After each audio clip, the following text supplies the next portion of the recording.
ॐ नमो भगवते वासुदेवाय। ॐ नमो भगवते वासुदेवाय। ॐ अज्ञानतिमिरन्धस्य ज्ञानाञ्जनशलाकया चक्षुरुन्मिलितं येन तस्मै श्रीगुरुवे नमः। श्रीचैतन्यमनोभीष्टं स्थापितं येन भूतले स्वयं रूपः कदा मह्यं ददाति स्वपदान्तिकम्। वन्देऽहं श्रीगुरू श्रीयुतपदकमलं श्रीगुरुं वैष्णवांश्च श्रीरूपं साग्रजातां सहगना रघुनाथान्वितं सजीवं साद्वैतं सावधूतं परिजनसहिता कृष्णचैतन्यदेवं श्रीराधाकृष्णपादान् सहगना ललिता श्रीविशाखान्वितांश्च नमो विष्णुपादाय कृष्णपृष्ठाय भूतले श्रीमते भक्तिवेदांत स्वामिनिति नामिने नमस्ते सरस्वते देवे गौरवाणी प्रचारणे निर्विशेष शून्यवादी पाश्चात्य देशतारिणे वाञ्छाकल्पतरुभ्यश्च कृपा सिन्धुभैव च पतितानां पावनेभ्यो वैष्णवेभ्यो नमो नमः।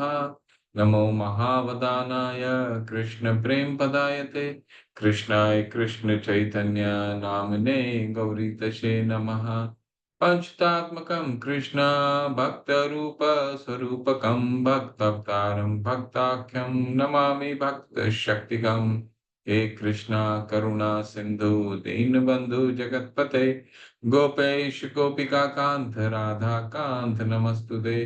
ताप्त कांचन गौरांगी राधे वृंदावनेश्वरी वृषभानुसुते देवी प्रणमामि हरिप्रिये। कृष्णाय वासुदेवाय देवकी नंदनाय च नंदगोपकुमाराय गोविंदाय नमो नमः।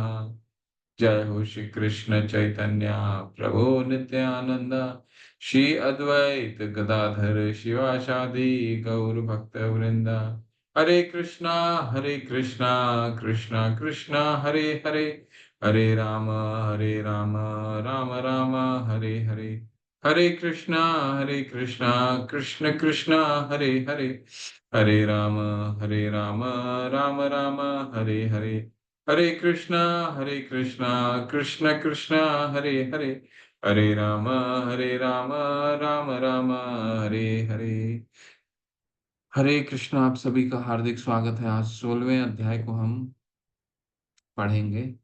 अ, ये बहुत ही छोटा अध्याय है और जैसा इसका शीर्षक है, आज सिर्फ हम दो चीजों के बारे में पढ़ेंगे। क्या है? देवी देवी दैव और असुर स्वभाव, यानी कि दैव असुर साधन विभाग योग। इस पूरे अध्याय को देवी और आसुरी दो भागों में बस बांटा गया है। एक दैवी स्वभाव किसको कहते हैं, ठीक है। कौन भगवान देवी स्वभाव के बारे में बताते हैं, जो ब्राह्मणों में पाया जाता है, जो भक्तों में पाया जाता है, ठीक है। और दूसरा आसुरी स्वभाव, ठीक है। जो सुर है, सुर का क्या मतलब है? दैव, देवतुल्य पुरुष। और जो उसके विपरीत है उसे क्या कहा जाता है? असुर, ठीक है। तो इस अध्याय का सबसे प्रमुख बात क्या है? भगवान अपने जितने दैवी गुण हैं पहले 3 श्लोक में ही बोल देते हैं, ठीक है। जितने दिन 26 गुण होते हैं, वैसे इससे ज्यादा भी हो सकते हैं, भगवान ने 26 गुण बताए हैं। 13वें अध्याय में हमने जो ज्ञान लेने की विधि है, जो योग्यता है, ये उससे ही वही गुण है। लेकिन बाकी के जो 20 श्लोक हैं, वो भगवान विस्तार से असुर स्वभाव का चर्चा करते हैं, ठीक है। क्यों? क्योंकि उनको मालूम था कि ये जो आगे आने वाला जो युग है, ठीक है, कल युग, इसमें इस स्वभाव के लोग ज्यादा मात्रा में पाए जाएंगे, ठीक है। इसीलिए 20 श्लोक के करीब सिर्फ असुरी स्वभाव का चर्चा है और केवल 3 श्लोक जो है उसुर यानी कि देवतुल्य पुरुष का। कल का अध्याय हमने बहुत महत्वपूर्ण था, पुरुषोत्तम योग। हमने हमें भगवान ने बहुत तरीके से समझाने को, बहुत तरीके से बताया कि किस तरह से भगवान हमारी रोज रोजाना जीवन को किस तरह प्रभावित करते हैं, बाह्य रूप से हमारे शरीर के अंदर स्थित होकर के, और शास्त्र जैसे ग्रंथों को दे करके, ताकि हर तरह का नियोजन करके भगवान रखते हैं हमारी हर तरफ से, हर समय हर पल भगवान हमारे सहायक होते हैं, हमारे साथ रहते हैं। ठीक है। और कई तरह से हमें प्राण अपान समायुक्तम सांस देते हैं, खाना पचाते हैं, शास्त्र देते हैं, अ, अ, वनस्पति, अलग अलग स्वाद की वनस्पति देते हैं, ग्रह अपने अपनी कक्षाओं में ग्रह ग्रह को स्थित रखते हैं। ठीक है। तो कल बहुत ही सुंदर था। चलिए, दैव असुर साधन विभाग योग शुरू करते हैं।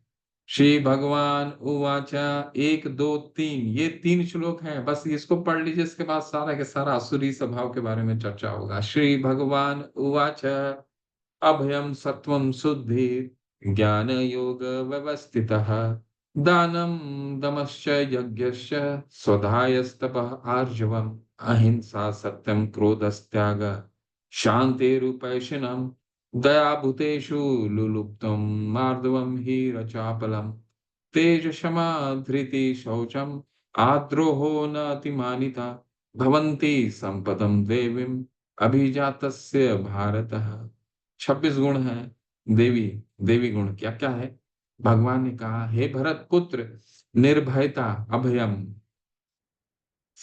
निर्भयता, आत्मशुद्धि, आध्यात्मिक ज्ञान का अनुशीलन, दान, सबको अलग अलग थोड़ा थोड़ा सा हम पढ़ने का प्रयास करेंगे। वैसे इन सबों को हमने पहले भी पढ़ा है कई जगह पे, लेकिन थोड़ा सा एक बार और, क्योंकि ये जितने भी गुण हैं, आत्म संयम, यज्ञ परायणता, वेदाध्ययन, तपस्या, सरलता, अहिंसा, सत्यता, क्रोध विहीनता, त्याग, शांति, छिंदो वेशन में अरुचि, एक एक को हम लोग थोड़ा थोड़ा सा संदर्भ पढ़ें। समस्त जीवों पर करुणा।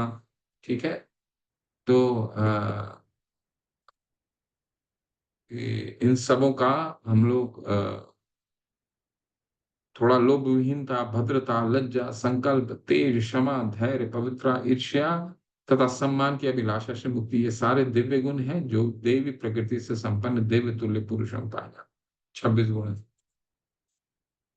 ये 26 गुण जो है, भगवान ने 4 वर्ण और 4 आश्रम को विभाजित करके बताया। ठीक है। वर्ण और आश्रम कौन बताएगा? किसको अगर स्मरण है, कोई कौन बता सकते हैं? 4 तरह के वर्ण कौन से होते हैं, 4 तरह के आश्रम कौन से होते हैं? ठीक है।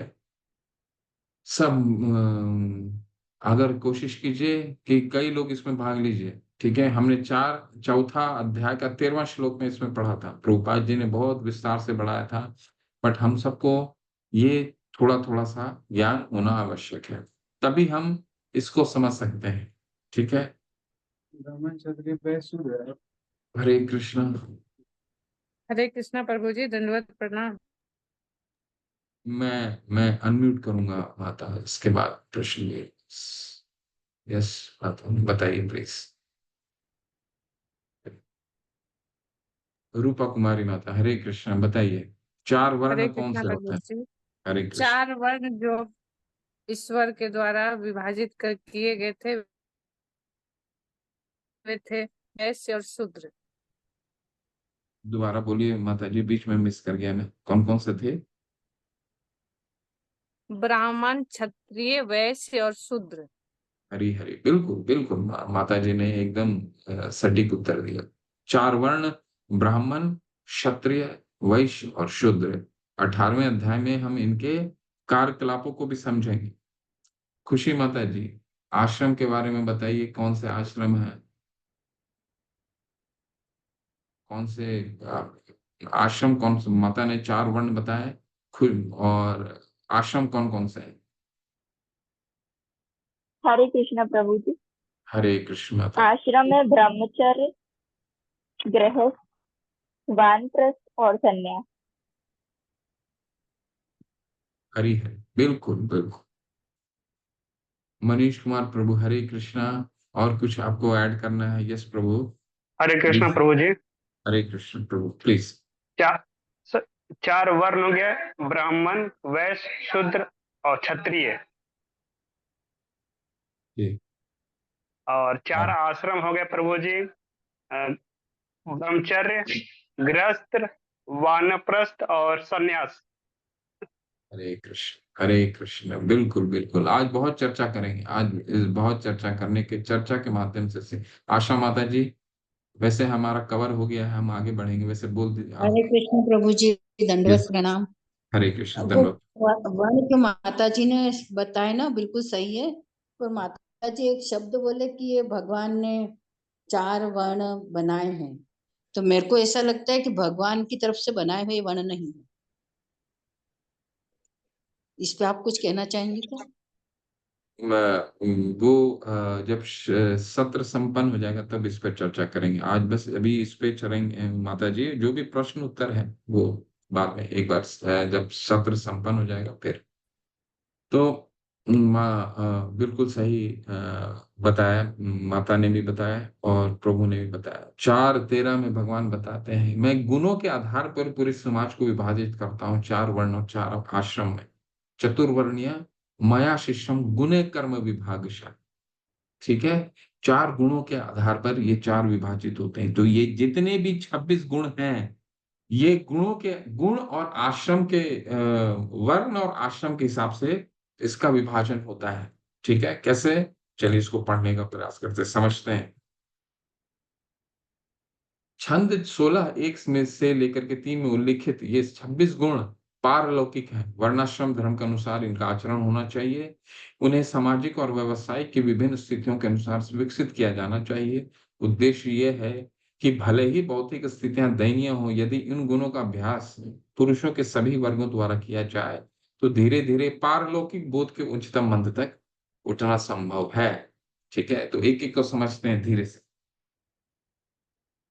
पहला है आपका क्या? अभयम। अभयम सत्वम शुद्धि ज्ञान योग व्यवस्थिता। अभयम का क्या मतलब? अभय, अभय निर्भयता। निर्भयता कौन हो सकते हैं? ठीक है, वर्णाश्रम में सन्यासी जो वर्ग होते हैं वो क्या होते हैं? बिल्कुल पूर्ण रूप से भगवान पे आश्रित होते हैं। ठीक है, जैसे एक छोटा बच्चा पूर्ण रूप से अपने माँ पे आश्रित होता है, उसी तरह एक सन्यासी अपना सारा भौतिक आसक्ति को त्याग करके पूर्ण रूप से भगवान पे आश्रित होता है।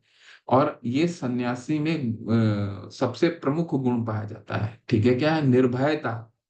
निर्भयता, जब तक वो अभय नहीं होगा तब तक भौतिक आसक्ति से दूर कैसे जाएगा, भगवान पे निर्भर कैसे होगा? ठीक है, उन सब चीज को अगर वो त्याग के आया है तो ये गुण सबसे सर्वोच्चता में, जब सबसे ज्यादा मात्रा में पाया जाता है उसका, हर चीज से अभय, क्योंकि उसने हर चीज से को त्याग दिया है, भौतिक आसक्ति, हर चीज को त्याग दिया है। धन, लोभ, किसी तरह की सिक्योरिटी, सामाजिक बंधन, सबको त्यागा है, तो निर्भयता।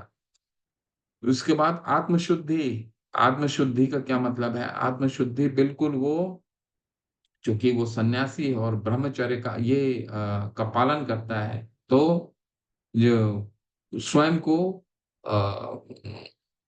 स्त्रियों से बहुत दूर रखता है। ठीक है, चैतन्य महाप्रभु जो हमारे संप्रदाय, हम जो भगवान कृष्ण के रूप में प्रकट हुए थे, स्वयं सन्यासी थे और उन्होंने अपने आचरण से स्त्रियों से बहुत वो दूर रहते। इसका मतलब ये नहीं है कि उन्होंने माता उनके ये स्त्रियां या माताएं उनकी भक्त नहीं होती थी, बिल्कुल होती थी, परंतु ये सन्यासी और ब्रह्म सन्यासी का एक आचरण होता है। ठीक है, आध्यात्मिक ज्ञान का अनुशीलन ये किनका होता है? ये ब्रह्मचर्य। ठीक है, तो मैं बीच बीच में आपको वर्ण और आश्रम दोनों बताऊंगा। तो अभी आश्रम का बताया, अभी ये ब्रह्मचर्य है। ठीक है, ब्रह्मचर्य में क्या होता है? आध्यात्मिक ज्ञान की अनुशीलन, यानी कि देखिए अब तो नहीं रह गया, इसीलिए ये सारी समस्याएं हैं।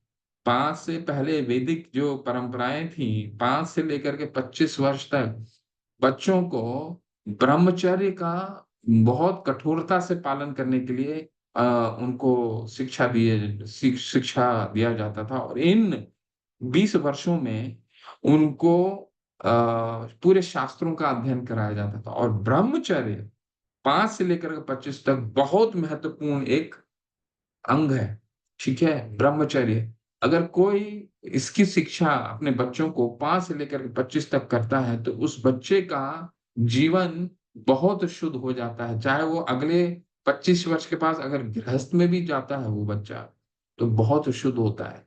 ठीक है? तो ये जो वैदिक काल के नियम थे, ये शास्त्रों के अनुसार थे। अब देखिए, अब इन नियमों का कई जगह उल्लंघन होता है।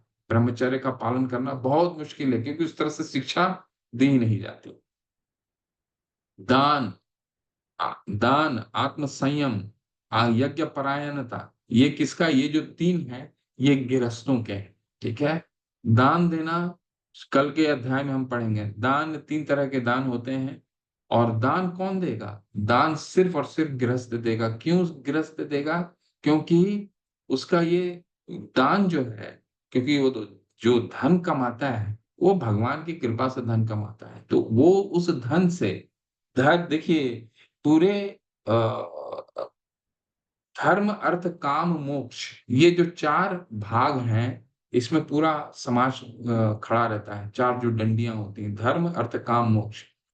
तो अगर अर्थ भी धर्म के अनुसार नहीं कमाया जाए तो वो हम आगे अभी पढ़ेंगे उसका क्या है। तो लेकिन दान जो है वो गृहस्थों का एक कर्तव्य होता है, ताकि उससे जो दूसरे जो वर्ग हैं वो क्योंकि बाकी तो ब्रह्मचारी जो ब्राह्मण होते हैं, ठीक है, ब्राह्मण जो होते हैं वो क्या होते हैं, वो ब्राह्मण को उनका ये कर्तव्य नहीं है, वो धन कमाने के लिए नहीं निकलते हैं। उनका क्या काम है, कार्य, जब 18वें अध्याय में पहुंचेंगे तो भगवान बताएंगे उनका कार्य है।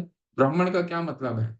ब्राह्मण का मतलब है वो जो ब्रह्म का तत्व का ज्ञान है, यानी भगवान के तत्व का ज्ञान है। और उसका पूरे समाज में क्या रोल था कि पूरे समाज को वो भगवान से जोड़े। ठीक है? तो वो उसके पास इतना समय नहीं होता था कि धन कमाने के लिए निकले। तो दान देना गृहस्थों का कर्तव्य है। आत्म संयम, आत्म संयम, यज्ञ परायणता, वेदाध्ययन, यज्ञ परायणता, यज्ञ करना, ये सब गृहस्थों के लिए संस्तुति दी जाती है। आत्म संयम यानी कि हमें गृहस्थों का, ये गृहस्थ के लिए है। दान, आत्म संयम, यज्ञ परायणता खास करके गृहस्थों के लिए स्तुति की गई है। क्यों? आत्म संयम का क्या मतलब कि जो मैथुन जीवन है गृहस्थों के लिए, देखिए गृहस्थ क्या है कि ये नियमित रूप से इस पूरे गृहस्थ जीवन को शास्त्र के अनुसार इसकी मान्यता इसलिए दी गई है कि ये हम गृहस्थों में आत्म संयम, विवाह के द्वारा वो अपने मैथुन जीवन जीवन को संयमित कर सके। ठीक है? आत्म संयमित कर सकें। और शास्त्रों का ऐसा उल्लेख है कि संतान की उत्पत्ति जो हो वो सिर्फ कृष्ण भावनामृत के लिए ही संतान की उत्पत्ति है। ठीक है? वेदाध्ययन, तपस्या, सरलता, ठीक है, वे ये सभी समाज के सभी वर्गों के लिए सरलता। ठीक है? सरलता का क्या मतलब? इतना सहज होना कि हम प्रभुपाद बताते हैं तात्पर्य में कि हमारे दुश्मन भी हमारे सहजता से समझ सके। एक भक्त क्या होता है? भक्त योग युक्तो योग युक्तो विशेषात्मा विजित आत्मा जितेंद्रिय, हमने पढ़ा था ना, योग युक्तो विशेष आत्मा विजित आत्मा जितेंद्रिय। एक भक्त जो होता है सबके प्रिय होता है। ठीक है? वो सबको पसंद होता है, और उसे सब पसंद करते हैं। क्यों? क्योंकि वो सरल होता है, सहज होता है। अहिंसा, अहिंसा का क्या मतलब है? किसी को किसी तरह का तकलीफ नहीं देना। सत्यता, क्रोध विहीनता, क्रोध विहीनता मतलब आज हम पढ़ेंगे सबसे अंतिम श्लोक, अंतिम श्लोक नहीं है शायद 20वां श्लोक होगा, जहाँ क्रोध विहीनता के बारे में कहा गया। क्रोध जो है वो हमारा नरक का द्वार है। त्याग, शांति, छिंदोवेशन में अरुचि, ये बहुत महत्वपूर्ण है। छिंदोवेशन, छिंदोवेशन में मतलब किसी पे बुराई देखना। ठीक है? बुराई देखना, हर इंसान, हर व्यक्ति में कुछ ना कुछ बुराई है, पर छिंदोवेशन में अरुचि, हमें किसी के भीतर छिंदोवेशन करने की आवश्यकता नहीं। और जब भक्ति करने लगेंगे तो ये स्वतः ये धीरे धीरे विकसित हो जाएगी। क्यों? क्योंकि हमने पढ़ा था ना, इसमें 5वें अध्याय में क्या पढ़ा था? विद्या विनय संपन्ने ब्राह्मणी गवि हस्तनी सूरी चय वश पाके च पंडिता शम दर्शना। एक ज्ञानी व्यक्ति हर हर जीव को भगवान के अंश के रूप में देखता है। तो किसी में उसको छिंदोवेशन, किसी में कमी नहीं दिख पाती, कमी नहीं दिखता है। सब में कमी होती है लेकिन कमी को नहीं निकालता है। ठीक है, अभी एक मधुमक्खी है, मधुमक्खी का क्या काम है, या तो वो किसी के घाव में जाके बैठे या मधु निकाले या नेक्टर या फूल के रस को चुने। तो ये दोनों कार्य कर सकते हैं। तो हमें क्या करना है, एक भक्तों का क्या काम है, ये 26 गुण में क्या बताते हैं, हर में हमें फूल से रस निकालने का प्रयास करना है, छिंदो विषय में अरुचि रखना है, किसी में त्रुटि निकालने की आवश्यकता नहीं। समस्त जीवों पे करुणता, लोभ विहीनता, भद्रता, लज्जा, संकल्प, तेज, क्षमा, धैर्य, पवित्रता, ईर्ष्या तथा सम्मान की अभिलाषा से मुक्ति। सम्मान की अभिलाषा से मुक्ति, अभी हम पढ़ेंगे इसके बारे में। सम्मान मतलब हम सारा जीवन सम्मानित होने के लिए अभिलाषित रहते हैं, लेकिन भक्तों का क्या काम है, न धनम न जनम न सुंदरीम न कवितम व जगदीश कामये। चैतन्य महाप्रभु अपने शिक्षाष्टकम में कहते हैं कि मुझे कुछ नहीं चाहिए, न धनम न जनम न सुंदरीम कवितम व जगदीश कामये, मम जन्मनि जन्मनीश्वरे भवता भक्ति अहेतु की त्वयि। मुझे मुझे ना धन चाहिए, ना ना जन्म चाहिए, ना कविता चाहिए, ना सुंदर स्त्री चाहिए। मुझे क्या, मम जन्मनि जन्मनीश्वरी, जन्म जन्म तक भगवान की अहेतु की कृपा चाहिए। तो भगवान का भक्त जो है सम्मान के लिए अभिलाषित नहीं रहता है। क्यों? क्योंकि कल को उससे अगर अपमान भी सहना पड़ता है तो उसको ये मालूम है कि ये जो अपमान उसे सह रहा है, वो अपमान ऐसा नहीं कि भक्तों को अपमान नहीं होगा, बिल्कुल होगा। तो अपमान अगर सह रहा है तो क्यों सहता है? क्योंकि इसके कुछ पूर्व कर्मों के उसको समझ में आ जाता है कि अगर उसको किसी तरह की अपमान भी झेलना पड़ रहा है तो कहीं ना कहीं उसके कर्मों का प्रारब्ध है, जिसके कारण वो अपमान झेल रहा है। और जितना अपमानित होगा उतनी उसकी शुद्ध, क्योंकि उसको समझ में आ गया है, जितना वो कर्मों अपने पूर्व कर्मों का जल्दी से पाप को भोगेगा उतनी शुद्धता तीव्रता से आई। तो ये कुछ 26 गुण हैं। ठीक है, इसको प्रभुपाद ने बहुत ही विस्तार से तात्पर्य में समझाया है, एक एक को अच्छे से उदाहरण के साथ पढ़िए उसको। भद्रता, लज्जा, संकल्प, तेज, क्षमा, हमें क्षमा करने की हम क्षमा करने की प्रवृत्ति होनी चाहिए, भक्तों में ये क्षमा करने की प्रवृत्ति देखी जाती है। तो ये कुछ 26 गुण हैं जो दैवी गुण हैं, जो भक्त जो होता है इनको विकसित करने की आवश्यकता नहीं है, स्वतः धीरे धीरे विकसित हो जाता है। ठीक है, चलिए अब आगे, आगे क्या है, आसुरी स्वभाव आ रहा है। दंभो दर्पो अभिमानश्च क्रोध पारुष्यमेव च अज्ञानम च अभिजातस्य पार्थ संभाविमासुरम। हे पृथापुत्र, दंभ, दर्प, अभिमान, क्रोध, कठोरता तथा अज्ञान, ये सारे आसुरी स्वभाव वाले के गुण हैं। भगवान ने सारे आसुरी स्वभाव को बहुत ही, ये जो 6 बताए हैं, इन 6 में इन्होंने समराइज कर दिया, पर एक एक को तोड़ करके अभी तक 20 श्लोक तक लेकर के जाएंगे। दम, दम का मतलब है कि हाँ, आडंबर करना। आडंबर का मतलब आपने समाज में आपने देखा होगा, कई लोग जितना होते नहीं है उससे ज्यादा दिखाने का प्रयास करते हैं। ठीक है, जितना शास्त्रों का ज्ञान नहीं होता है लेकिन स्वयं को बहुत ही शास्त्र के उन्मत्त ज्ञानी बताते हैं, ऐसे करो, दंभ, दंभ आडंबर रचना। ठीक है, जिसके कारण दंभ, दर्प, दर्प क्या क्या मतलब है, दंभ और दर्प, दर्प का क्या मतलब है, स्वयं को सम्मानित, आडंबर करता है, हम ये हैं, समाज में ऐसे लोगों को देखते हैं, और सम्मानित होने की अभिलाषा करता है। ठीक है, ताकि सब उसको सम्मान दें, और जो उसने पाया है उसका अभिमान। अभिमान मतलब, देखिए दर्प मतलब होता है कि वो अपने आप को सबसे श्रेष्ठ समझता है समाज में। ठीक है, और अभिमान मतलब वो श्रेष्ठ होने के कारण दूसरों से दूसरों से सम्मान की अभिलाषा रखता है। ठीक है, मैं ऐसा हूं, अरे तो ये मुझे सम्मान नहीं दे रहा है, ये अभिमान हो गया। क्रोध, क्रोध क्यों आता है? क्रोध क्यों आता है? 2, 62 और 63 में हमने पढ़ा। क्रोध का क्या कारण है?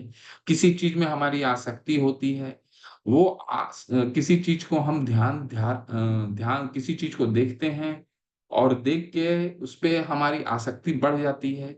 वो आसक्ति जब पूर्ण नहीं होती तो क्रोध आता है। ध्यायतो विषयान् पुंसः संगस्ते उपजायते, संगा संजायते कामा, कामा क्रोध अभिजायते, क्रोधात् भवति सम्मोहात्, सम्मोहात् स्मृति विभ्रम, स्मृति भ्रंशात् बुद्धिनाशो, बुद्धिनाशा प्रणश्यति। ये जो क्रोध है ये हमारे बुद्धि का पतन का कारण बनता है। हमने भगवत गीता दूसरे अध्याय का 62वां 63वां श्लोक में पढ़ा कि एक मनुष्य का पतन क्यों होता है, और उसमें क्रोध जो है, किसी चीज पे आसक्त हुए, किसी चीज पे हमारी आसक्ति हुई और वो जब पूर्ण नहीं होता है तो हमें क्रोध आता है, और क्रोध में हम ऐसे कार्य करते हैं जो हमें स्वयं को मालूम नहीं होता है, और वो हमारा पतन का कारण होता है। बुद्धि विभ्रम होती है, स्मृति भी विभ्रम होती है। ठीक है, तो क्रोध के बारे में हम पढ़ेंगे अभी तक। दैवी संपदा विमोक्षाय निबंधाय सुरीमतः महासुचम संपदम देवीं अभिजातो असि पांडवः। दिव्य गुण मोक्ष के लिए अनुकूल हैं और असुरी गुण बंधन दिलाने के लिए। हे पांडु पुत्र, तुम चिंता मत करो क्योंकि तुम देवी गुणों से युक्त होकर जन्म है। तो भगवान इसमें 2 चीजें बता रहे हैं इस श्लोक में। पहला क्या बता रहे हैं? पहला बता रहे हैं, देखिए देवी गुण क्या करेंगे? बंधन से मुक्त करेगा। देखिए जो 26 गुण थे बंधन से मुक्त करेगा। और आसुरी पुनरपि जननम पुनरपि मरणम पुनरपि जननी जननी जठरे शयनम। किसी न किसी माता के गर्भ में हमें अगला जीवन मिलता रहेगा जब तक हम आसुरी स्वभाव रहेगा। ठीक है, लेकिन अर्जुन को वो आश्वासन, अर्जुन ये इतना सुनना था कि वो भयभीत हो गया है कि अरे, कि कहीं ये जो 26 गुण भगवान ने बताए हैं मेरे में तो इसमें मैं तो अपने पितामह को मारने जा रहा हूँ, कहीं मैं तो स्वभाव से आसुरी तो नहीं हूँ। तो ये चिंतित हुए, देखे भगवान बोलते हैं नहीं नहीं, तुमको चिंता करने की आवश्यकता नहीं है, तुम देवी गुण लेकर के ही जन्म हुआ है तुम्हारा। ठीक है, लेकिन अर्जुन इतने में मानते नहीं है जब तक भगवान और विस्तार से आसुरी गुण नहीं बताएंगे। क्यों ऐसा कर रहे हैं अर्जुन? हम जैसे के लिए, क्योंकि अर्जुन तो भगवान के भक्त हैं, उनको तो सब मालूम है। लेकिन भगवान अर्जुन चाहते हैं कि अभी कलयुग के लोग को और विस्तार से समझ में आए कि आसुरी गुण क्या हो। चलिए और विस्तार से समझते हैं। देवो देवो भूत सर्गो लोकेन अस्मिन् देव असुर एव च, देवो विस्तरश्च प्रोक्ता असुरम पार्थ में शृणु। हे प्रतापुत्र, संसार में सृजित प्राणी 2 प्रकार के हैं, दैवी तथा आसुरी। मैं पहले ही विस्तार से तुम्हें देवी गुण बतला चुका हूं, अब मुझसे आसुरी गुण के विषय में सुनिए। ठीक है, चलिए आसुरी गुण के बारे में। सबसे पहला, प्रवृत्तिं च निवृत्तिं च जनाना विदुरसुरा, न शौचम न अपि चचारो न सत्यम तेषु विद्यते। जो आसुरी है वे ये नहीं जानते कि क्या करना चाहिए और क्या नहीं करना चाहिए। उनमें न तो पवित्रता, न उचित आचरण और न ही सत्य पाया जाता है। ठीक है, कोई मुश्किल नहीं समझना।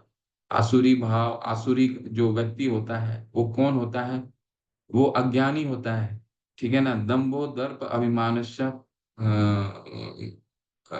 अज्ञान पुरुषमेव च।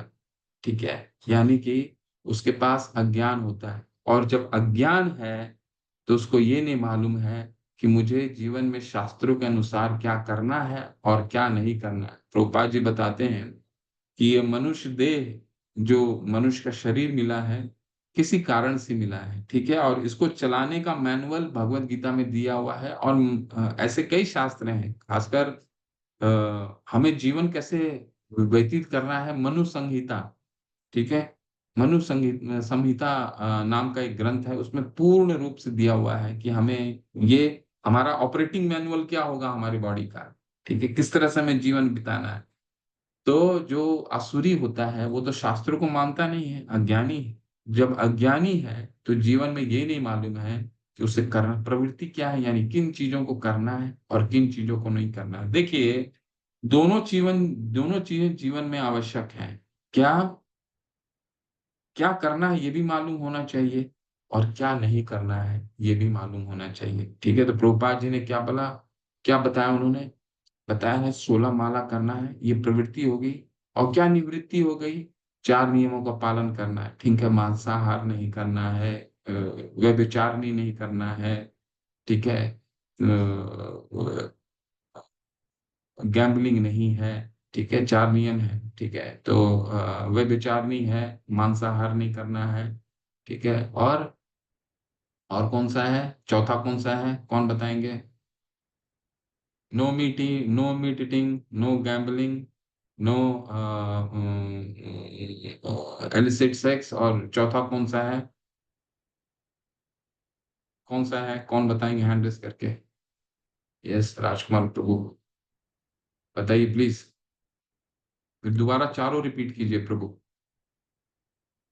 यस, हरे कृष्ण, अनम्यूट कीजिए, बताइए। प्रभु जी, एक तो व्यभिचार बताया है, मदिरा का सेवन बताया है, मांसाहार का मतलब जो चीजें हरि आगे वो नहीं करनी चाहिए। तो आपने जो बिल्कुल, 3 बताई उसके अलावा मदिरा का सेवन भी उसमें वो बताया है नहीं करना। हरि बोल, बिल्कुल। तो नशा पान ना करना, ठीक है, प्रभु ने बहुत अच्छे से समराइज किया। नशा पान का निषेध होना चाहिए, वे विचारणी नहीं होना चाहिए, किसी तरह का जुए का खेल नहीं होना चाहिए, और किसी तरह का वे विचारणी नहीं होना चाहिए। तो ये 4 मुख्य निवृत्तियां हैं। तो प्रवृत्ति भी मालूम होनी चाहिए, निवृत्ति भी मालूम होनी चाहिए, और ये दोनों चीजें कब मालूम होगी, जब हम शास्त्रों का अध्ययन करेंगे। ठीक है, पहला ये। दूसरा क्या आसुरी गुण आ जाता है, ना पवित्रता होती है, ना उचित आचरण होता है, ना सत्य पाया जाता है। पवित्रता ना बाह्य रूप से पवित्र होता है, ना आप चित्र के माध्यम से हम देख सकते हैं, कुछ ज्यादा मुश्किल नहीं समझना। बाह्य रूप से ना पवित्र होता है, यानी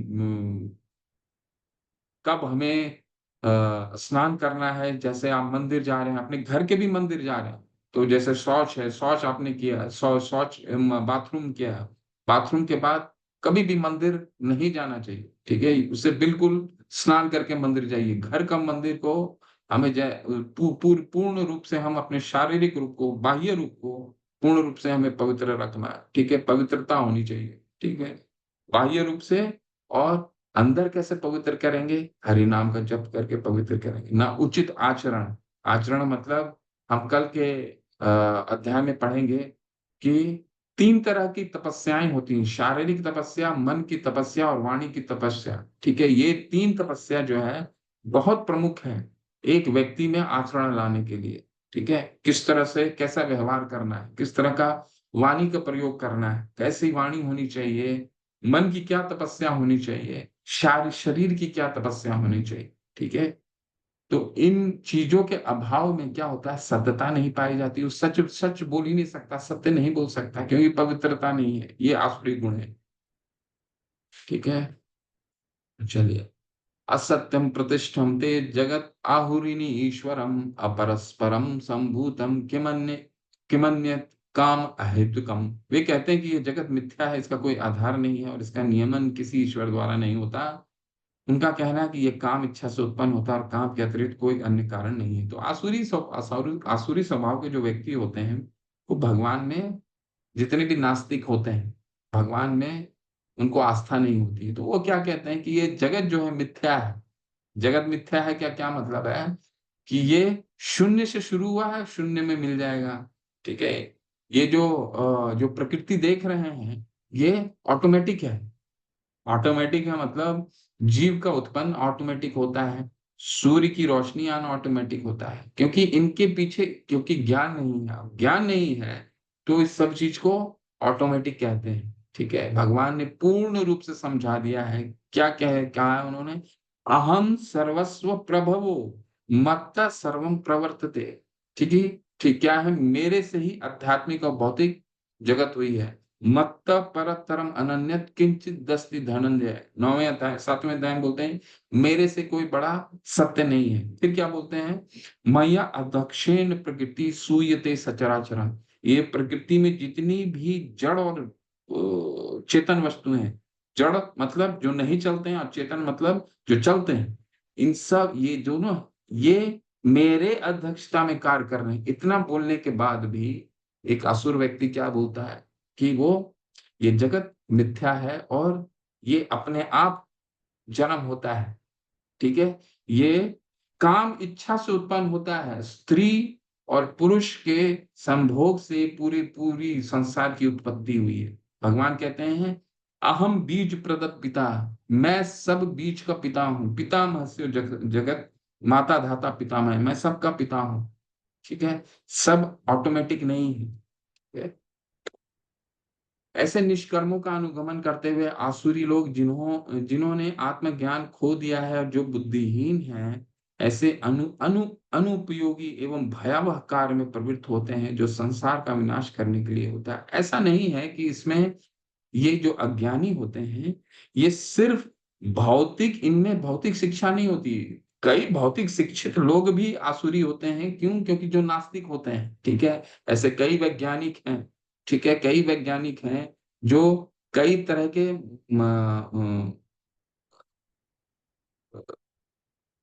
हथियार, न्यूक्लियर बॉम्ब, इस ये सब बनाने में कार्यरत हैं। ठीक है, जो पूरे संसार, देखिए ऐसे कई आसुरी व्यक्ति हैं जो खासकर प्रभुपाद जी तात्पर्य में लिखते हैं। कई लोग ऐसे हैं जो पशुवध और मनुष्यवध करने के लिए कितना ही तत्पर है। देखिए जितने भी आतंकवादी होते हैं वो उनका क्या स्वभाव होता है। ठीक है, किसी का भी वध करना। और जो उनके लिए हथियार बनाते हैं, हथियार कभी भी हथियार जब बनाया जाता है तो हथियार किस लिए बनाया जाता है? हथियार स्वयं की सुरक्षा के लिए बनाया जाता है, लेकिन उसका उपयोग कहाँ होता है? उसका उपयोग वध करने में होता है। ठीक है, या पशु वध हो या मनुष्य का वध। तो इस तरह का भयावह कार्य में प्रवृत्त व्यक्ति क्या होता है? असुर होता है। चाहे वो कितना भी भौतिक उसे कितना भी भौतिक शिक्षा में क्यों ना उत्पत्ति हो, उसकी उससे भौतिक शिक्षा क्यों ना बहुत उसमें हो, कभी ना संतुष्ट होने वाले काम का आश्रय लेकर तथा गर्व के मद से एवं मिथ्या प्रतिष्ठा में डूबे हुए आसुरी लोग इस तरह मोहग्रस्त होकर सदैव क्षण भंगुर वस्तुओं के द्वारा अपवित्र कर्म का व्रत लिए रहते हैं। उनका विश्वास है कि इंद्रियों की तुष्टि ही मानव सभ्यता का मूल आवश्यकता है। इस प्रकार मरण काल तक उनको अपार चिंता होती रहती है। वे लाखों इच्छाओं के जाल में बंद कर तथा काम और क्रोध में लीन होकर इंद्रिय तृप्तियों के लिए अवैध ढंग से धन संग्रह करते हैं। ठीक है, उनका मानना है आसुरी व्यक्ति का, जिंदगी ना मिलेगी दोबारा, तो जो करना है इस जीवन में भोग कर लीजिए। ठीक है, ऐसा मानना है। तो वो चार तरह के जो हमारे निवृत्तियां हैं, उन चार चीजों को वो निवृत्तियां में अ, उसी उसी को जीवन का आनंद समझते हैं। कहते हैं जीवन जिंदगी ना मिलेगी दोबारा, और हर तरह की इच्छा पूर्ति के लिए धन संग्रह करने की प्रयास करते हैं। धन संग्रह करने का प्रयास करने के लिए क्या करते हैं? जो और धर्म, अर्थ, काम और मोक्ष, अगर धन का भी संग्रह धर्म के अनुसार नहीं किया जाए तो वो क्या होगा? वो धन भी अशुद्ध रहेगा। ठीक है, धन भी अशुद्ध रहेगा। तो किसी तरह का इनका जीवन का उद्देश्य क्या रहता है आसुरी स्वभाव का? कि जितना इंद्र भोग किया जा सकता है, क्योंकि दोबारा जीवन मिले ना मिले। आसुरी व्यक्ति सोचता है आज मेरे पास इतना धन है और अपनी योजनाओं से मैं और अधिक धन कमाऊंगा। इस समय मेरे पास इतना है किंतु भविष्य में ये बढ़कर और अधिक हो जाएगा। वह मेरा शत्रु है, मैंने उसे मार दिया और मेरे अन्य शत्रु भी मार दिए जाएंगे। मैं सभी वस्तुओं को स्वामी हूँ, मैं भोगता हूँ, मैं सिद्ध, शक्तिमान तथा सुखी हूँ, मैं सबसे धनी व्यक्ति हूँ। मेरे पास मेरे कुलीन संबंधी हैं, कोई अन्य मेरे समान शक्तिमान तथा सुखी नहीं है। मैं यज्ञ करूंगा, दान दूंगा और इस तरह आनंद मनाऊंगा। इस प्रकार ऐसे व्यक्ति अज्ञानवश मोहग्रस्त होते रहते हैं। तो ऐसे लोगों को समाज में ढूंढना बहुत ही सामान्य है। हम आसपास में ऐसे लोगों को बहुत ही आसपास में इससे देखे जा सकते हैं। करीबन भगवान प्रभुपाद जी कहते हैं 99% लोग ऐसे ही हैं जो आसुरी व्यक्ति सोचता है मेरे पास इतना आज इतना है, ठीक है, और धन कमाने की इच्छा के लिए ललाहित रहता है और उस धन कमाने की इच्छा में गलत तरीके का भी प्रयोग करता है, ठीक है। वो सोचता है इसमें मैं इतना कमाता हूँ और कमाने की इच्छा रखता है और वो हमेशा ये सोचता रहता है कि मेरे किस तरह मेरे शत्रु जो हैं वो विनिष्ट हो जाएं, चाहे वो ऑफिस में हो, अरे इसको प्रमोशन मिल गया मुझे नहीं मिला, चाहे वो अपना व्यवसाय में हो, ठीक है, व्यवसाय में भी तरक्की तरक्की करने के लिए लोग क्या सोचते हैं कि जो मेरे सामने वाला व्यवसायी है वो उसको शत्रु के रूप में देखता है, ठीक है। तो उसका व्यवसाय क्यों नहीं मंद पड़ जाए, उसके लिए कई लोगों को तो मैंने देखा भी है अपने इसमें कि वो कई तरह की पूजा करते हैं कि सामने वाले का व्यवसाय ना चले, ठीक है। मैं सभी वस्तुओं का स्वामी हूं, मैं भोगता हूं, मैं सिद्ध शक्तिमान तथा सुखी हूं। देखिए ऐसा है कि हमारे शास्त्रों में ऐसे कई उदाहरण हैं जो प्रकांड भौतिकवाद है। हिरण्यकशिपु 10,000 वर्ष इन्होंने तपस्या की थी और तपस्या भी कोई सामान्य तपस्या नहीं, पैर के अंगूठे अंगूठे के ऊपर खड़े होकर के उन्होंने 10,000 वर्ष तपस्या की थी और ब्रह्मा जी को दर्शन के लिए उनको उनको मजबूर किया था, वो दर्शन उन्होंने उनको दिया। तो वो कोई सामान्य भौतिकतावाद नहीं था, ठीक है। हिरण्यकशिपु, कंस, रावण। रावण क्या थे? रावण तो वो तो वो क्या चाहते थे कि वो अपने जगत से लेकर के स्वर्ग तक की सीढ़ी बना देंगे, ठीक है। तो जब ऐसे इतने बड़े भौतिकतावाद जिनमें जिनमें ज्ञान की भी कोई कमी नहीं थी, ठीक है, जब भगवान ने इतने बड़े भौतिकतावाद को पल झपकते ही अपने दो आंखों से जब उनको फाड़ देते हैं, जो नरसिंह देव ने क्या किया हिरण्यकशिपु को, ठीक है।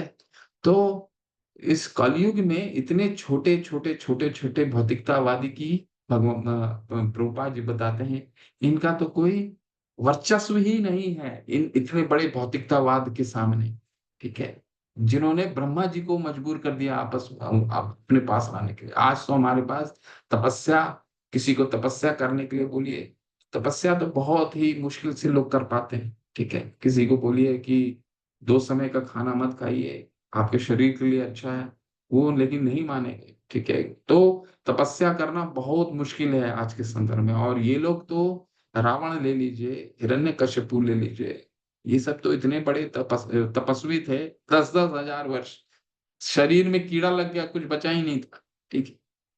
तो जब इनको नहीं बख्शा गया तो छोटे छोटे जितने भी कलयुग में हैं तो उनको कैसे बख्शेंगे? सरकार इस पूरे देश में नियम बनाती है, ठीक है, और जो नियम का उल्लंघन करता है उसको क्या दंड भोगना पड़ता है ताकि दोबारा उस तरह का नियम का उल्लंघन ना कर सके। तो ये भगवान द्वारा बनाया गया इस नियम का उल्लंघन जो करेगा उसका तो दंड भोगना ही पड़ेगा, बिल्कुल भोगना। लेकिन भगवान जब दंड भी देते हैं तो उस पर कृपा करते हैं, ठीक है। तो हम पढ़ेंगे अभी। अनेक चित विभ्रांता मोहजाल समावृता प्रसक्ता काम भोगेषु पतंती नरकेषु चौ। अब इनका गति क्या होता है, इनका क्या गति है, मतलब ये कहाँ जाएंगे? इस प्रकार अनेक चिंताओं से उद्विग्न होकर तथा मोहजाल में बंद कर वे इंद्र भोग में अत्यधिक आसक्त हो जाते हैं और अधो गच्छन्ति तामसा, नरक में जा गिरते हैं, ठीक है। तो इनका गंतव्य, भगवान बिल्कुल क्लियर कर रहे हैं इसमें, इनका गंतव्य नरक है। तो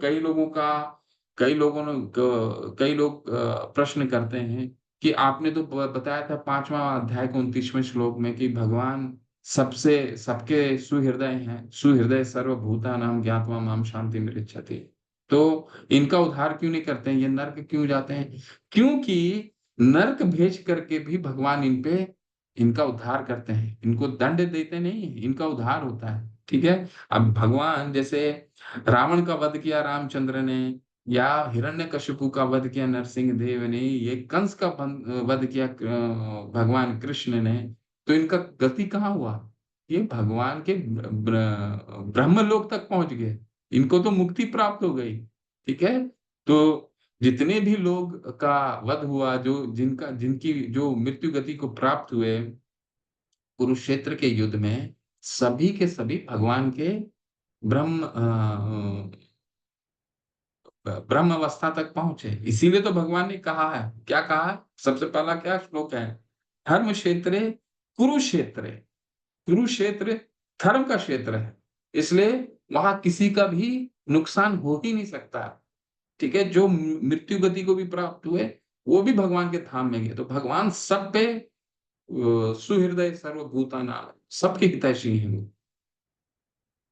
अहंकारं बलं दर्पं काम क्रोध च संशिता माम आत्मा परदेहेषु प्रदिविष्यन्तो अभ्यसूय। कहा मिथ्या अहंकार, बल, दर्प, काम तथा क्रोध से मोहित होकर आसुरी व्यक्ति अपने शरीर में तथा अन्यों के शरीर में स्थित भगवान से ईर्ष्या और वास्तविक धर्म को निंदा करने लगता है। तो आसुरी स्वभाव होने के कारण भगवान की व्यक्तित्व को समझ नहीं पाता। उनके अपने उनके अपने कजन भाई, ठीक है, कौन? शिशुपाल, उनको खुद नहीं समझ में आया, उनको नहीं समझ पाया। ठीक है। तो उन्होंने कितना उन पे कृपा की थी भगवान ने, कि तुम्हें कम से कम तुम गलती मत करो, तुम्हें 100 गलती तक माफ करूंगा, लेकिन 100 के 100वां जैसी होगा तुम्हारा वध कर दूंगा। ठीक है। इतना करने के बाद भी वो नहीं समझ पाए शिशुपाल, और अंत में उनका वध हुआ। क्यों? क्योंकि भगवान से ईर्ष्या करते थे, उन्हें एक सामान्य पुरुष समझते थे।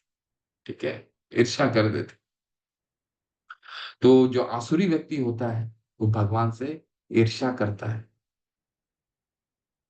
जो लोग ईर्ष्यालु तथा क्रूर हैं और नराधम हैं, नराधम का मतलब क्या होता है? नर में सबसे अधम। उन्हें मैं निरंतर विभिन्न आसुरी योनियों में भव सागर में डालता रहता हूँ। भगवान उनको निम्न गति देते हैं। ठीक है। हे कुंती पुत्र, ऐसे व्यक्ति आसुरी योनि में बारंबार जन्म ग्रहण करते हुए वे कभी भी मुझ तक नहीं पहुंच पाते, वे कभी मुझे तक पहुंच नहीं पाते। वे धीरे धीरे अत्यंत अधम गति को प्राप्त होते हैं। ठीक है। तो इनकी गति अधम गति है, और इसी में इनका हितैषी है, इसी में उनका अ, भगवान इसमें उसका सबसे हित यही है। देखिए ये बहुत ही सुंदर श्लोक है, और इसके बाद एक श्लोक और बचेगा। तो ये जो 3 हैं, ये नरक के द्वार हैं। त्रिविधम नरकस्य इदं द्वारम नाशना आत्मनः काम क्रोध तथा लोभा तस्मात् तस्मात् एतम त्रयम त्यजेत्। इस नरक के 3 द्वार हैं। क्या हैं वो? काम, क्रोध और लोभ। काम क्यों आता है? प्रत्येक बुद्धिमान व्यक्ति को चाहिए कि इन्हें त्याग दे, क्योंकि इनसे आत्मा का पतन होता है। तो ये हमने पढ़ लिया है। मैं बताया भी आपको काम क्यों उत्पन्न होता है। किसी चीज को देखते हैं और उससे अपनी नजर नहीं हटाते, उस पे बार बार उसको देखने की आसक्ति हो जाती है। अब जैसे हमने अ, कई उदाहरण को देखा था। ठीक है। कई उदाहरण देखा, और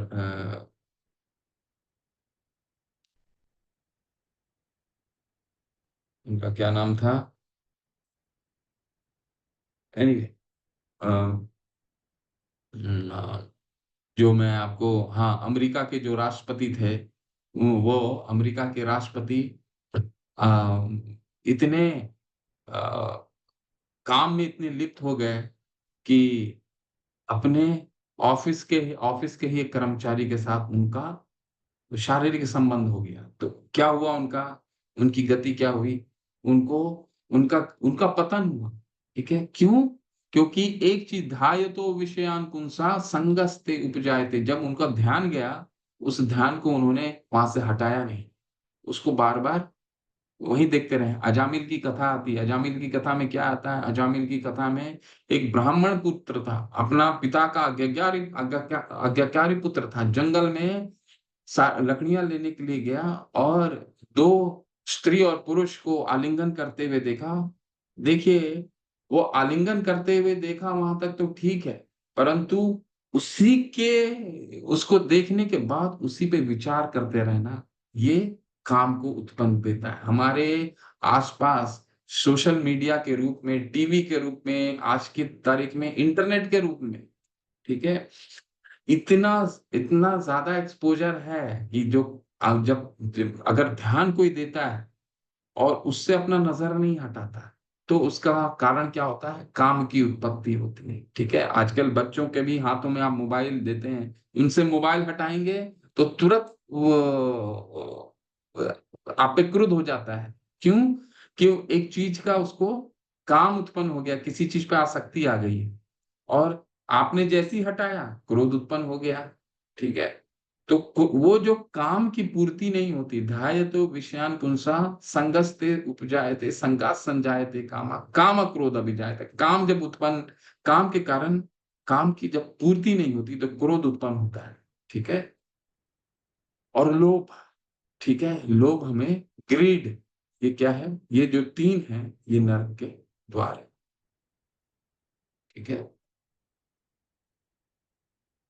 एते विमुक्तः कौन्तेय तमोद्वारिका त्रिनिर्भर आचार्य आत्मानः श्रेयस ततो यान्ति पराम गतिम। हे कुंती पुत्र, जो व्यक्ति इन तीनों नरक द्वारों से बच पाता है वह आत्म साक्षात्कार के लिए कल्याणकारी कार्य करता है और इस प्रकार क्रमशः परम गति को प्राप्त। तो इन तीनों बचने का क्या, तीनों से बचने के लिए क्या उपाय है? प्रवृत्ति और निवृत्ति को फॉलो करना। बस जो भगवान, जो प्रभुपाद जी ने, हमारे आचार्य, ठीक है, हम अपने से नहीं कर सकते, तो क्या करेंगे? जो आचार्य ने हमारे फॉर्मूला को दिया है, उस फॉर्मूला को अगर हम बस उस फॉर्मूला को हम अपना लेते हैं, तो ये जो तीन चीजें हैं, ये धीरे धीरे धीरे धीरे अपने आप संयमित होने लग जाते हैं। यह शास्त्र विधि उत्सृज्य वर्तते काम कारता न सा सिद्धिम अवाप्नोति न सुखम न परम गतिम। जो शास्त्रों के आदेशों की अवहेलना करता है और मनमाने ढंग से कार्य करता है, उसे न तो सिद्धि, न सुख, न ही परम गति की प्राप्ति हो पाती। तो शास्त्र का अध्ययन करना और उसको जीवन में व्यवहारिक रूप से उतारना, ये जब तक नहीं करेंगे, ना उसको सिद्धि प्राप्त होगी, ना सुख की प्राप्ति होगी, ना परम गति को प्राप्त होगा, ऐसा भगवान बता रहे हैं। ठीक है, कैसे सुख प्राप्त हो सकता है? सुख और दुख तो आना तय है, ऐसा नहीं कि भक्तों के जीवन में सुख और दुख नहीं आएगा, लेकिन भगवान की भक्ति करते करते क्या होता है? शीतोष्ण सुख दुख दा आगमा पायोनो नित्य तांत तिक्षुभ भारत। दूसरे अध्याय में भगवान कहते हैं कि वो आध्यात्मिक शक्ति इतनी शक्तिवान हो जाता है वो, कि सुख और दुख को झेलने का उसके पास परम शक्ति, बहुत शक्ति प्राप्त हो जाती है। ठीक है, और वही जो शास्त्रों को पालन नहीं करता है, जैसे दुख आते हैं टूटने लग जाता है। ठीक है, तस्मात् शास्त्रम प्रमाणम ते कार्य अकार्य अव्यवस्थित हो ज्ञात्मम शास्त्र विधिनोक्तम कर्म कर्तुम अर्हसि। अतएव मनुष्य को यह जानना चाहिए कि शास्त्रों के विधान के अनुसार क्या कर्तव्य है और क्या अकर्तव्य है। उसे विधि विधानों को जानकर कर्म करना चाहिए, जिससे वह क्रमशः ऊपर उठ सके। ठीक है, तो ऊपर उठने के लिए क्या करना है? बस विधि विधानों का, शास्त्र को अध्ययन करना है और धीरे धीरे हमारे आचार्य ने जो फॉर्मूला दिया है उसको अपनाना है। तो इस अध्याय के बारे में प्रभुपाद जी क्या लिखते हैं? शास्त्रों में वे चार मुख्य दोष नहीं पाए जाते जो बद्ध जीव में होते हैं। वो क्या है दोष? शास्त्र जो हमें वो बहुत लोग कह सकते हैं कि अरे इतना ज्यादा आइडियल बता रहे हैं ना शास्त्र, इसको तो कलयुग में, आज के जीवन में पालन करना बहुत मुश्किल है। ठीक है, ऐसा बहुत लोग सोच सकते हैं। बिल्कुल संभव है। क्यों? इसीलिए संभव है क्योंकि ये शास्त्र है, और शास्त्र क्या है? अपुरुषय हैं। अपुरुषय मतलब ये पुरुषों द्वारा नहीं लिखा हुआ है। और पुरुष में क्या होता है, 4 दोष पाए जाते हैं। वो क्या है? अपूर्ण इंद्रियां, कपटता, त्रुटि करना, मोहग्रस्त होना। यानी कि अपूर्ण इंद्रिया यानी हमारी सेंसेस इनकम्प्लीट है। ठीक है, देखने सुनने समझने की, देखने सुनने बोलना, ये सब अपूर्ण है। ठीक है, हमारी देखने की सीमाएं होती हैं, सुनने की सीमाएं होती हैं। ठीक है, सब कुछ नहीं देख सकते। एक पेन को आप सामने ले जाइएगा तो नहीं देख पाइएगा, तो एक एक एक डिस्टेंस में रखिएगा तभी आप देख पाइएगा इसको। ठीक है, तो इन दोषों के कारण हम बद्ध जीव विधि विधान बनाने के लिए अयोग्य होता है। अतएव विधि विधान जिनका उल्लेख शास्त्र में होता है, जो इन दोषों से परे होता है, सभी बड़े महात्माओं, आचार्य तथा महापुरुषों द्वारा बिना किसी परिवर्तन के स्वीकार किए जाते हैं। क्यों? क्योंकि हम पुरुषों द्वारा या व्यक्तियों के द्वारा अगर विधि विधान हम बनाते हैं, अपने लिए कितने कानून बनाते हैं, तो वो कानून कभी भी उसमें भी त्रुटि पाई जा सकती है। ठीक है, अब मान लीजिए कल को आपने अपने समाज में, अपने जहां पर आप रहते हैं वहां आपने बोला कि दोबारा कोरोना आ रहा है, चलो आप मास्क लगा लो, मास्क लगाना शुरू कर दो। कौन आपकी बात सुनेगा? कोई नहीं सुनता है। हमारी कौन बात सुनेगा? अगर आप 10 आदमी को जाके बोलिएगा, कोई नहीं सुनेगा। तो कौन, किसके बोलने से सुनेगा? उच्च अधिकारी सरकार अगर बोलेगा तब सुनता है, सारे लोग सुनेंगे। ठीक उसी तरह शास्त्र क्या है? अपुरुष हैं, तो ये विधि विधान बना सकते हैं, हम विधि विधान नहीं बना सकते। ठीक है, ये हमारे, क्योंकि अपुरुष हैं, ये इसमें कोई दोष नहीं पाए जा सकते, क्योंकि ये परम पुरुष द्वारा दिया हुआ है, जिनके पास 6 ऐश्वर्य असीमित मात्रा में। भगवान का क्या मतलब होता है? असीमित मात्रा में 6 ऐश्वर्य पाए जाते हैं। शास्त्रों के नियमों को पालन किए बिना कोई सिद्धि प्राप्त नहीं कर सकता। अतएव जो शास्त्रों के तात्पर्य को वास्तव में समझता है वह भाग्यशाली माना जाता है। यह भौतिक शक्ति प्रकृति के 3 गुणों से बनी है। इसके पूर्व की भगवान के ज्ञान का मार्ग खुले, मनुष्य को कम से कम सतोगुणी तक ऊपर उठना चाहिए। सतोगुणी कैसे आ सकता है? जब शास्त्रों का पालन करे। ठीक है, दूसरों के लिए यदि उपयुक्त तथा प्रामाणिक गुरु का मार्गदर्शन प्राप्त हो जाता है तो उसका जीवन सफल हो जाता है, क्योंकि गुरु उच्च पद की ओर उन्नति का मार्ग दिखा सकते। ठीक है, तो गुरु प्रभुपाद जी ने इतने ग्रंथ लिखे हैं। वो ग्रंथ में उन्होंने, मैं पहले भी बताया क्या उन्होंने क्या लिखा है, ज्ञान, हमारे साथ ज्ञान नहीं बांटा है उन्होंने। उनको ये अपने शास्त्रों के माध्यम से हमें ये नहीं दिखाने की कोशिश कर रहे हैं कि हम कितने ज्ञानी हैं, या फिर ये हमें अपने ज्ञान नहीं दे रहे हैं। वो क्या कर रहे हैं? वो हम सबको एक बीमार शरीर के रूप में देखते हैं कि हम सब बीमार है। एक एक डॉक्टर के पास एक मरीज जाता है, तो मरीज को डॉक्टर कभी भी ज्ञान नहीं देता है कि मुझे इतना मालूम है, मैं ये कर दूंगा, आपको ठीक कर दूंगा। उसको एक मरीज के रूप में देखता है। तो प्रभुपाद जी हम सभी को एक बीमार शरीर के रूप में देखते थे, एक बद्धजीव के रूप में देखते थे। इसीलिए इन्होंने जो ग्रंथ लिखा है, तात्पर्य लिखे हैं, ये उसी भावना से लिखी गई हैं ताकि हम अपने जीवन को सुधार सकें। इसको पढ़ें, तात्पर्य को पढ़ें, इसको सरलता से समझें, और जीवन में इन्होंने लिखा भी ऐसा है कि इसको हम व्यवहारिक रूप से जीवन में उतार सकते हैं। तो गुरु उच्च पद की ओर उन्नति का मार्ग दिखा सकता है। गुरु ही हमें जीवन का मार्गदर्शन दे सकते हैं। हरे कृष्णा। शील प्रभुपाद की जय। तो आपका 16वां अध्याय संपन्न होता है। शील प्रभुपाद की जय। नमाचार्य हरिदास ठाकुर की जय। कल आपका 17वां अध्याय और इसके तत्पश्चात अंतिम, कल आपका अंतिम है, और परसों के दिन जो रहेगा वो हमने अभी तक जो पढ़ा है उसका कंक्लूजन रहेगा। तो कल का जो ज्ञान है, करीबन मानिए कि अंतिम भगवान अपना ज्ञान देंगे। इसके बाद 18वां जो अध्याय है उसमें भगवान ने अब तक जो भी बताया है उसका अंतिम निर्देश, कंक्लूजन देंगे। ठीक है, हरे कृष्णा। किसी का कोई प्रश्न है, कोई कुछ पूछना चाहते हैं? मेरा अपना आप सबसे प्रार्थना है कि सब लोग कोशिश कीजिए कि अगले स्तर पे आए, और भगवत गीता को और विस्तार से आप लोग पढ़िए। समय लेकर के पढ़िए, 1 महीना 1.5 महीने में पढ़िए इसको। एक एक श्लोक को पढ़िए और उसके तात्पर्य को पढ़िए। ठीक है, क्योंकि शास्त्र जितना पढ़ेंगे उतना हम ददामि बुद्धि योगम तम, यानी कि हमारी बुद्धि, हमारी भगवान जो हमारे लिए उन्होंने लिखा है वो स्वतः वो धीरे धीरे धीरे प्रकाशित होगा। ये 18 दिन में, 18 दिन पर्याप्त नहीं है भगवत गीता के ज्ञान के लिए, इसके लिए समय देना होगा। ठीक है, हरे कृष्णा। इन्हीं का कोई प्रश्न है, कुछ पूछना चाहते?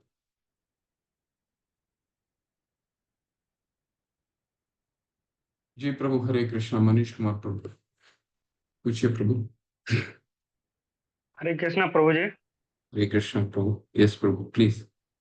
प्रभु जी पूछना था कि 4 दोष जो बताए थे आपने, मदिरा सेवन नहीं करना चाहिए, नशा नहीं करना चाहिए, उसमें एक व्यभिचारिणी करके एक शब्द था, इसका मतलब नहीं है समझ में, इसके हाँ, फिर से वे बताइएगा। वे व्यभिचारिणी का मतलब है कि अपने विवाह से बाहर के रिश्ते को बनाना, उसको, या इंग्लिश में उसको कीजिए एलिसिट सेक्स, यानी कि आपका अपने दाम्पत्य गैर जीवन से संबंध। दाम्पत्य जीवन से बाहर संबंध बनाने की, संबंध को बनाना, स्थापित करने की कोशिश करना, इसको कहा जाता है व्यभिचार। ठीक है प्रभु। धन्यवाद गुरु जी। हरे कृष्ण।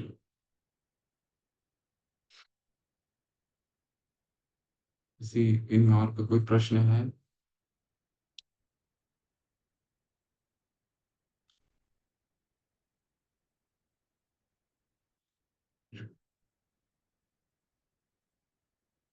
पराशर सेन प्रभु कह रहे हैं, प्रभु जी गुरु की प्राप्ति कैसे होगी? बहुत सुंदर प्रश्न है। ये प्रश्न हम सबके जीवन में, सबको आना चाहिए। अभी हमें उसका प्रयास नहीं करना है। वैसे हमारे इस्कॉन में बहुत गुरु हैं, परंतु हमारे पास गुरु को चुनने में हमारी बुद्धि तीक्ष्ण होनी चाहिए। ठीक है, तब तक हम, सबसे पहला हमें क्या करना है, गुरु तो है ना हमारे पास, प्रभुपाद जी के माध्यम से भगवत गीता, जो हमें गुरु तो ही मार्गदर्शन दे रहे हैं। अच्छे से इसको पढ़िए, शास्त्र को समझिए, भगवान स्वतः ही ज्ञान प्रकाशित होगा और गुरु आपके पास आएंगे, और तब हमारी बुद्धि भी तीक्ष्ण होगी। जब शास्त्र को अच्छे से हम पढ़ेंगे तो बुद्धि भी तीक्ष्ण होगी, और तब हम चुन सकते हैं कि हमारे लिए क्या सर्वश्रेष्ठ है। ठीक है, नहीं तो हम, क्या हो जाता है कि देखते हैं कि आजकल भगवान कर्म इंद्र, तीसरे अध्याय में हमने पढ़ा है ना, कर्म इंद्रियाणि संयम या आस्ते मनसा स्मरण इंद्रियार्थान विमूढ़ आत्मा मिथ्याचारी से उच्चते। तो गुरु का, हमें तो लगता है गुरु ढूंढे, और एक कभी कभी हम मिथ्याचारियों के जंगल में फंस जाते हैं। और ऐसे भारत में ऐसा कई केसेस होता है, खासकर कल का अध्याय में हम पढ़ेंगे कि लोग कभी कभी इतने, कुछ लोग अपने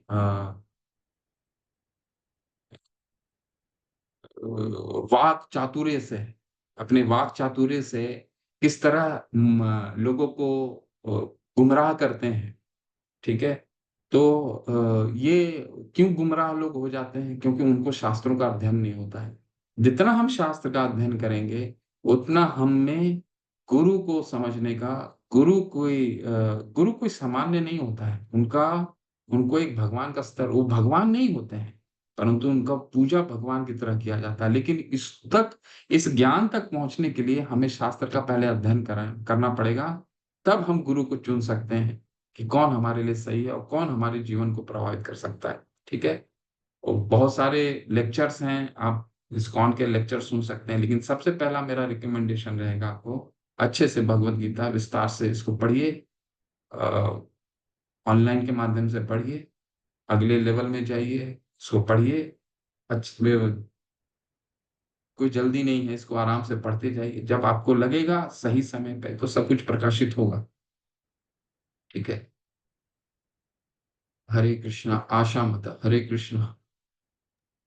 हरे कृष्ण प्रभु जी। हरे मैं कृष्ण। कुछ सेकंड लेवल में जाने के लिए ये क्वेश्चन के आंसर मतलब कब तक क्या देना है, क्या है वो मेरे से तो खुला ही नहीं थे अभी। हाँ, ये माता और प्रभु बता सकते हैं। प्रभु थोड़ा गाइडेंस कर दीजिए, या माता इनको गाइड कीजिए कि। ये नहीं, मैंने क्लास शुरू होने से पहले माता जी को बोला कि मेरे नंबर पे आप क्विज ओपन करके देखेंगे और जो भी इशू होगा स्क्रीनशॉट भेजेंगे तो मैं आपको गाइड कर लूंगा। तो माता जी से बात हुई थी। अच्छा अच्छा। जी माता, तो प्रभु आपको गाइड कर देंगे, एक बार उनको पर्सनली उनसे चर्चा कर लीजिए। ठीक है, अभी कितना प्रभु कितना समय दिया जाता है ये मुझे आइडिया नहीं है। कोई समय की पाबंदी होती है क्या वैसे? नहीं प्रभु जी, अभी जैसे है कि अभी लेवल 1 अभी कंप्लीट हो जाएगा, तो 1 और 2 मतलब बहुत शॉर्टली लेवल 2 स्टार्ट हो जाएगी। अभी डेट अनाउंस नहीं हुई है, ठीक। लेकिन माता जी रजिस्ट्रेशन जल्द। आते हैं, लिंक शेयर की जा रही है अभी, मतलब अच्छा, अभी। ओके। तो माता जी तत्कालीन शुरू कर दीजिए, कल से ही शुरू कर दीजिए। ठीक है, कल से शुरू कर दीजिए बनाना। कोई भी तकलीफ आता है प्रभु से गाइडेंस ले लीजिए, माता और प्रभु आपको गाइड करेंगे। उसको भरिए, बहुत मैं प्रश्न बहुत अभी आसान है। चैट बॉक्स में मेरा नंबर भी डाल देता हूँ। जी। वो पेपर नहीं सोल्व करेंगे तो अपन सेकंड लेवल में नहीं जा पाएंगे ऐसा। हाँ। हरे कृष्ण माता जी, एक्चुअली मैं अभी आप जैसे डेली क्लास अटेंड करी माता जी, तो आपको तो समझ में आ रही होगी, और उसमें जो एमसीक्यू मतलब जो है बहुत इजी इजी क्वेश्चन है।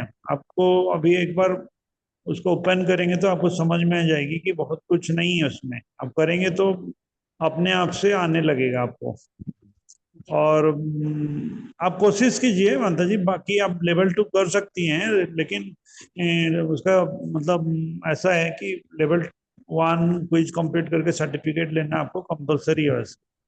अच्छा अच्छा प्रभु जी। जी। कोई क्वेश्चन नहीं आता तो माता जी पूछ भी सकते हैं हम लोगों से। जी जी।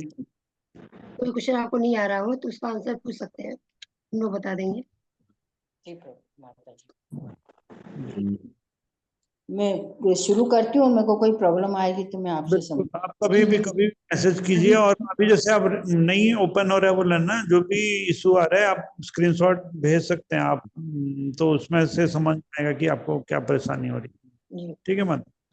ठीक। हरे कृष्ण। कोशिश कीजिए आप सभी लोग अगले लेवल पे आइए। मनीष कुमार प्रभु, आपका कोई और प्रश्न है प्रभु? जी प्रभु जी, ये गुण, ये क्वेश्चन था कि दिव्य गुण में एक गुण है छिंद्रन में, मतलब क्या हुआ प्रभु जी? आपका वॉइस कट रहा है, दोबारा छिंदो वेशन। हाँ, छिंदन व्यसन में अरुचि, इसका तात्पर्य। किसी पे त्रुटि ढूंढना। छिंदो क्षेत्रान वेशन व्यसन मतलब में क्षेत्रान व्यसन में रुचि पूछ रहे हैं। किसी पे किसी पे किसी पे गलती ढूंढना। ठीक है, ये इसमें ये कमी है, इससे ये प्रॉब्लम होता है, इसमें ये कमी है, ये कमी है। छिंदोवेशन इसको कहते हैं। उसमें अरुचि रखना, उसमें रुचि नहीं दिखाना। हर में कमी होता है, कमी लेकर के ही हर व्यक्ति आया है, तो उसमें हमें अरुचि दिखाना है। छिंदोवेशन, किसी पे कमी नहीं ढूंढना, इसका मतलब ये। ठीक है, तो और कुछ चैट में प्रश्न के उत्तर दे देता हूँ। ये भी प्रभु कह रहे हैं, प्रभु जी गुरु ब्रह्मा गुरु विष्णु का तात्पर्य ये हुआ, तो गुरु और परमात्मा में कोई अंतर नहीं है। गुरु वही जो शुद्ध भगवत भावना में हो, तो कोई डिफरेंस नहीं मानना चाहिए। प्रधानमंत्री जहां आते हैं, और मान लीजिए प्रधानमंत्री के जहां सचिव आते हैं, तो क्या आप दोनों को अलग ढंग से, दोनों को आप उसी ढंग से रिस्पेक्ट देते हैं, है ना? अगर मान लीजिए कहीं प्रधानमंत्री नहीं गए और उनके सचिव गए, तो क्या होता है? सचिव को भी वही सम्मान मिलता है जो एक प्रधानमंत्री को मिलना चाहिए। तो गुरु जो हैं वो भगवान नहीं होते हैं, लेकिन भगवान के पार्षद होते हैं, तो उनको उनके जैसा ही सम्मान देना चाहिए। ठीक है, तो इसका ये तात्पर्य है प्रभु। ठीक है, दूसरा सतेंद्र,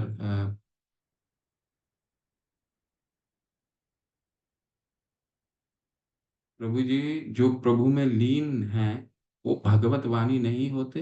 बिल्कुल भगवत वाणी, उनको तत्व का ज्ञान है, वो तो भगवान के आपको डायरेक्ट मैसेंजर हैं, है ना?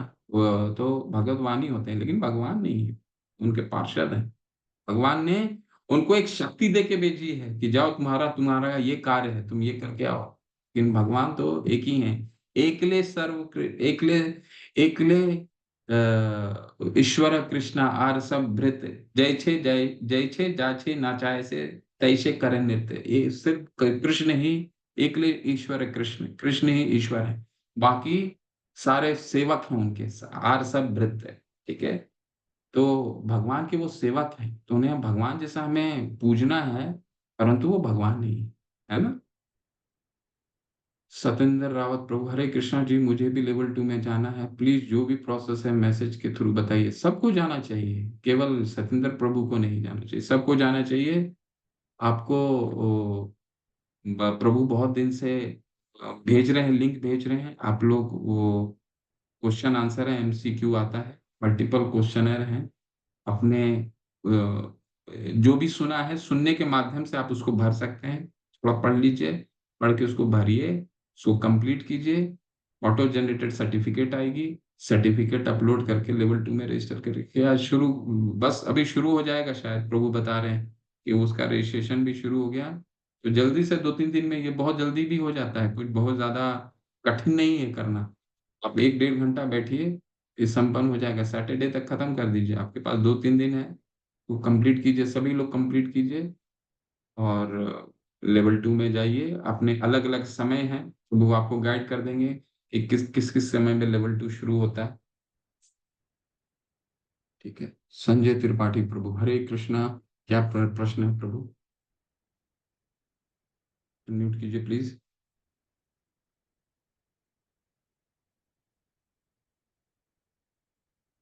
हरे कृष्णा संजय त्रिपाठी प्रभु।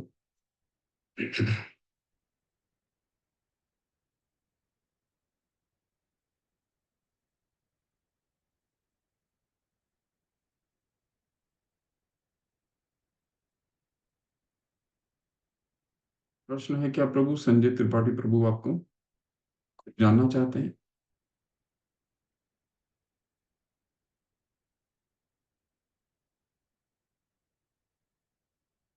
ठीक है, चलिए।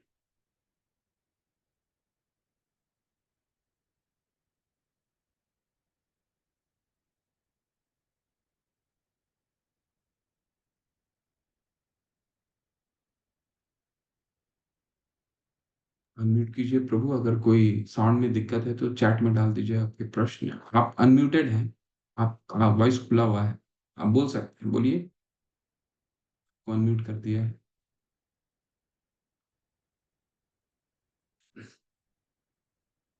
आपकी आवाज नहीं आ रही प्रभु।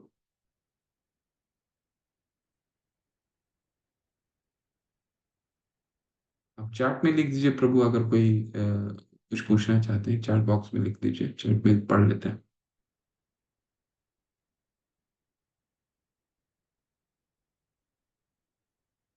ओके, लिखिए।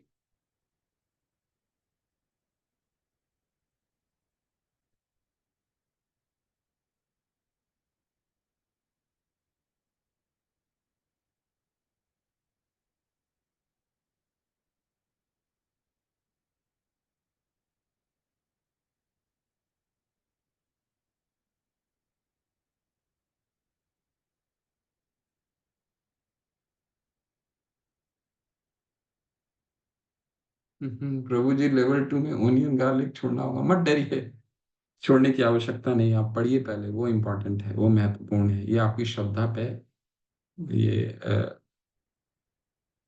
पहले आपको अध्ययन करना जरूरी है।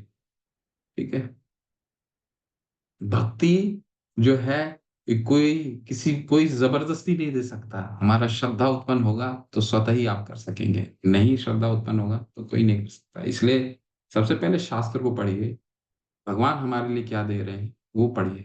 ऐसा कोई जरूरी नहीं है कि ओनियन गार्लिक शुरू में ही छोड़ना पड़ेगा। ठीक है, करिए, हरिनाम का जप कीजिए, एक माला से शुरू कीजिए, 2 कीजिए, जितना भी आपको संभव होता है, लेकिन करिए, शुरुआत जरूर कीजिए और अगले लेवल में आइए। इसमें कोई निषेध नहीं है, कि ओनियन गार्लिक का कोई निषेध नहीं। ठीक है, बस अपने क्वेश्चन कर लीजिए, एमसीक्यू क्वेश्चन कर लीजिए। ठीक है, चलिए। वाञ्छाकल्पतरुभ्यश्च कृपा सिन्धुभ्य एव च पतितानां पावनेभ्यो वैष्णवेभ्यो नमो नमः। अनंत कोटि वैष्णव वृंद की जय।